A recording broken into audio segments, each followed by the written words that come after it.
Good morning. This is Ron. It is Sunday, July the 8th. Welcome to Story Time.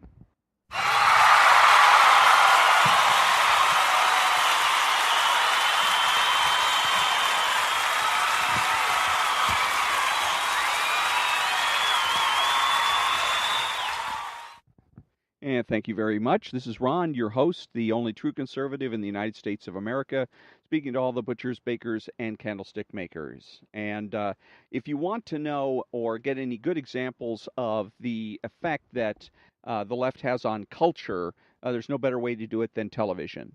And I was watching an episode of an old episode of Law and Order a couple of nights ago, and there was a conversation. It was had to do with the death penalty for an 18-year-old, that had brutally murdered somebody, and there was a debate within the district attorney's office as to whether or not that this 18-year-old should get the death penalty. And the arguments that were being used for death penalty were all very intellectually based. It was about right and wrong. It was about what the law was. Was about the facts of the case, etc. And the idea was to not put yourself in a position where you were, where you had like a conflict of interest. And all the arguments in opposition were psychologistic in nature. They were all emotional arguments, and it was really a fascinating thing to watch. And so I was imagining myself having a conversation with the opponents of the death penalty in this particular case, because in this particular case, the facts and the law warranted it. The law said that you can put somebody to death that's 18 years old. They're an adult, and the facts warranted. The facts of the case warranted it. So as far as I'm concerned, that's the end of it. But it was interesting to listen to the other side's arguments, or non-arguments, as it were. One of the arguments that they asked was about that, and that you'll hear from the left, is what do we do about X, Y, Z? And in this particular case, what do we do about, I guess, children that are facing the death penalty? Whatever the issue was, doesn't matter. The potent part of the argument is the question, what do we do about? And what they're doing right there is they're wanting to start an argument or a disagreement and discussion that floats, for lack of a better term. In other words, one that is not grounded in reality, one that assumes, one that basically decides that we're going to throw everything in the garbage and start from scratch. And that's not the way we do things. The way we do things is we make the presumption for the status quo. So in this particular case, anytime somebody says, well, what do we do about X, Y, Z? The appropriate answer to that question is another question, and that is, what are we doing now? That's where we start. What are we doing now? And then the follow-up question to that is, what's wrong with it? Okay. Another thing you can do is just, instead of asking two questions, just simply ask the second question. What's wrong with the way we're doing things now? And then what you're doing is you're returning the conversation to an intellectual basis rather than psychologistic. You can't win a psychologistic argument. It just can't be done. You can't make people feel better about the death penalty. It's not that thing that you feel good about, but you're not supposed to. Nobody is. It should rightfully, for everybody, be a negative experience. If it was too much of a good experience for the victims and the people that are, and the DA's office, etc., who knows? Maybe we get into a situation where we start handing out the death penalty for parking violations. We get a little bit too happy with it. So the idea that it's outrageous that I don't feel good about this and that's somehow outrageous is ridiculous. Of course you don't feel good about it. Nobody does. But because the law is what it is and the facts are what they are, it has to be done. So, but remember that when you're watching these conversations, you're watching these things on television, these shows, listen carefully to the conversation. What are they saying? And is somebody making an intelligent argument or somebody making a psychological or psychologistic argument? Are they arguing from emotion? So listen to that. And that should be very educational for you. So when I come back, it's going to be Popular Mechanics, The Digital Summer.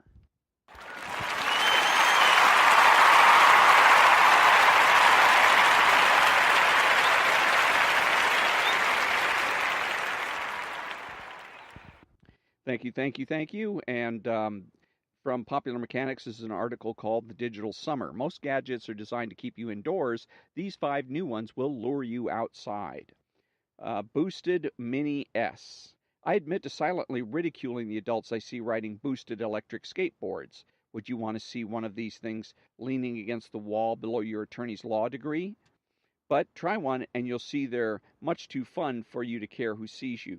The new Mini S gets 7 miles of range and will hit 18 miles an hour.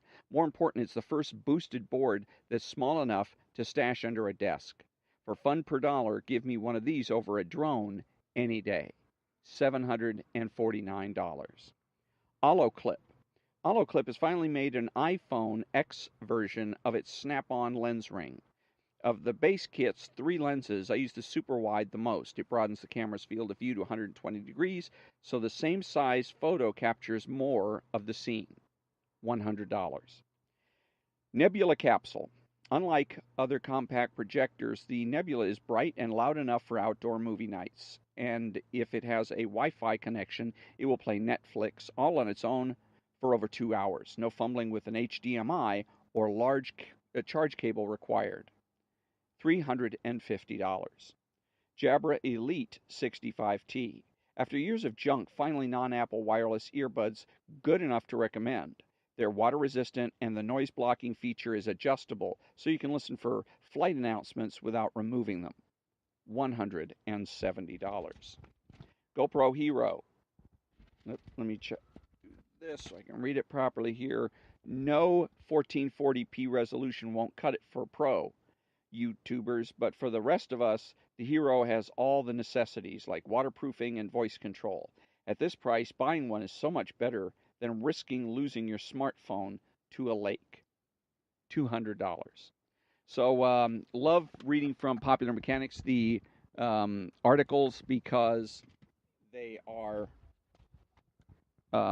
benevolent universe oriented, and that is the correct metaphysical outlook on the universe, is that it is benevolent and success is to be expected. So those are some examples of the successes. So when I come back, it's going to be the Anglican Theological Review.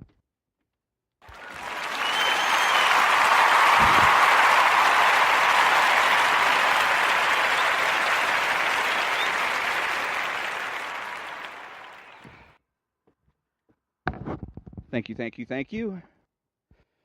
And reading from the Anglican Theological Review, and it is volume 99, number 4, the second chapter in this, and the second part, called Defining Theological Interpretation, Less May Be More.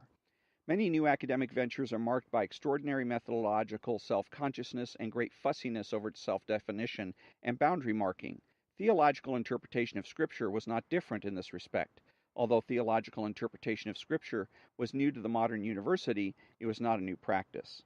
To the extent that I've participated in these arguments, I've tried to point out that rather than starting something new, scholars should speak in terms of reviving something older, a practice or sets of practices that used to be considered normal but had largely been eclipsed.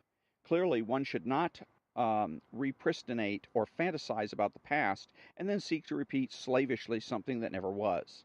Nevertheless, it seems wise to me that the aims of contemporary scholars interested in theological interpretation should be directed to discerning and reflecting on the habits and practices of those pre-modern interpreters who saw scriptural interpretation as one of the central tasks of theology, not as a separate discipline distinct from theology.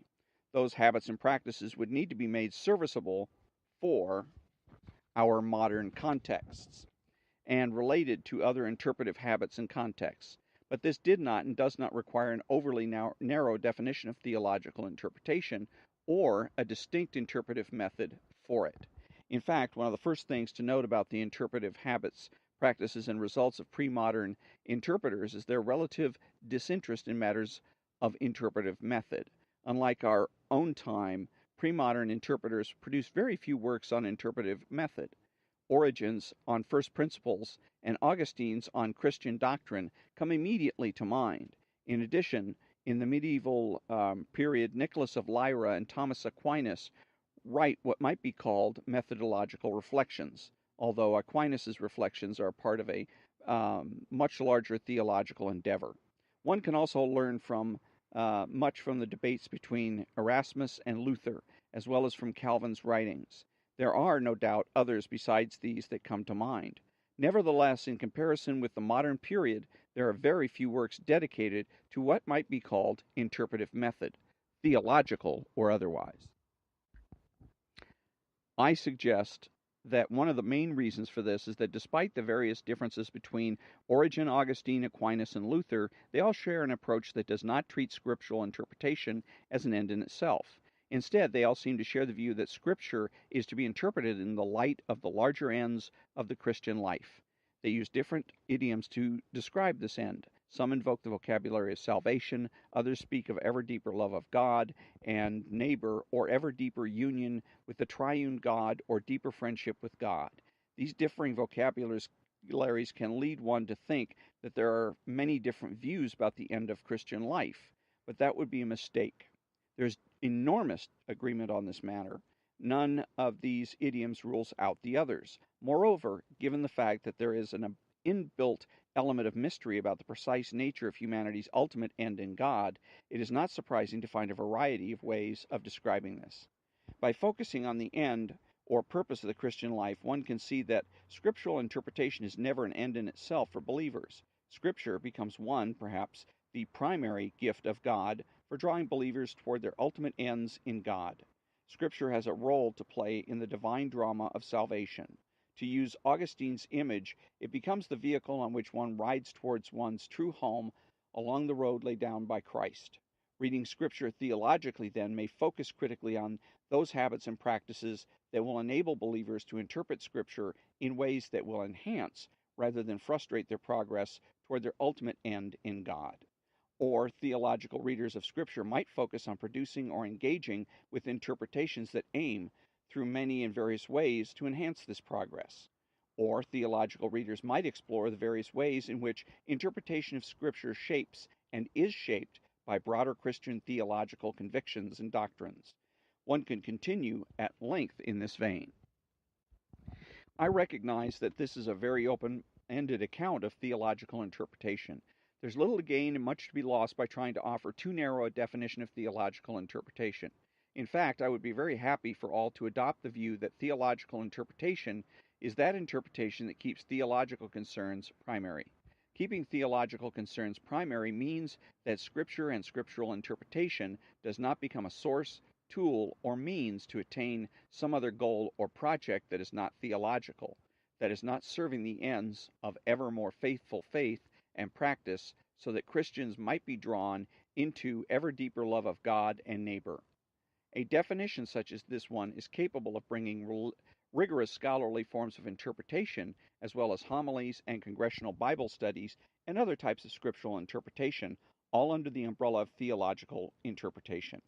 One might want to argue that this account is too open-ended to describe and prescribe how scriptural interpretation might shape and be shaped by Christian doctrine. This narrower focus might also be called theological interpretation of Scripture. Although this more narrow focus may account for the scholarly interests of some, it does curiously separate theological interpretation of Scripture from a theology of Scripture that recognizes Scripture's divinely ordered role in the drama of salvation. I would strongly encourage theological interpretation of Scripture that explores how interpretation of Scripture shapes and is shaped by Christian doctrine and theology, but I would not want to limit theological interpretation to just that practice. Moreover, the institutions that support scholars, theological and otherwise, may have an interest in a narrower account of theological interpretation for their own institutional purposes. Theological interpreters can adopt those narrower definitions on an ad hoc basis in order to participate and share in certain institutional goods. They should not thereby forget that those interpretive practices that happen outside of formal institutional structures, such as universities, seminaries, and the Society of Biblical Literature, might also count as theological interpretation and serve God's purposes well. And that's the end of the second section of this chapter called Theological Interpretation and Its Future. And next week is going to be Theological Interpretation and Historical Criticism. No Need for War. Thank goodness for that. So let's see. We're going to have to save for next week the Black Book of the American Left for next Sunday. And I already did a chapter from it earlier this week anyway. So I was trying to save it for Sunday, but I forgot. So in any case, that brings us to the end of another episode of Storytime. And until next time, thank you very much for joining me, and have a great day.